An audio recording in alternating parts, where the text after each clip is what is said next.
The JavaScript DOM API represents the entire HTML document as nodes. In this lecture, you are going to learn how to dynamically create HTML nodes as well as remove the nodes from within our JavaScript functions.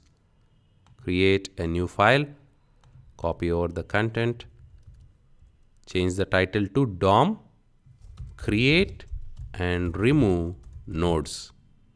Clean up the script block as well as the HTML. Create a div tag in the HTML. Within the div, we are going to have two paragraphs. P_id is equal to P1. All the power is within you. Close the paragraph. The second paragraph, ID is equal to P2.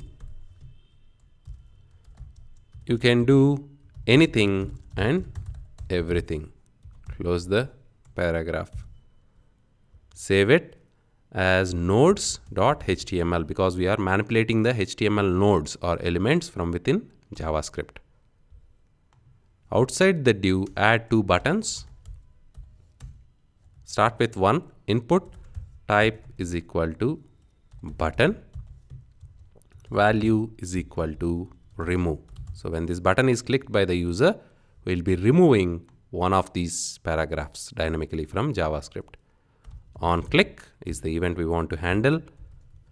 Handle remove. Go to the script block, function, handle remove. To access the P1 or to access the parent, we need to give it an ID. ID is equal to div1, where D is equal to, or call it parent, where parent is equal to document dot get element by ID. Pass in the ID, which is div1. To access the child element, let's delete P2 from here, where child is equal to document dot get element by ID P2. To remove the child, we use parent dot remove child is the function, C capital, and pass in the child that we want to remove. Save it. Open this nodes.html in the web browser. Maximize, you see two paragraphs here and the remove button. Click on it and the second paragraph is gone.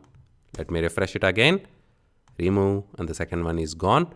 You can change the code to remove the first paragraph instead of the second one by simply switching from P2 to P1 inside your function. Go back to the browser, refresh. Now the first paragraph is gone. In the next lecture, you will learn how to dynamically add a new paragraph.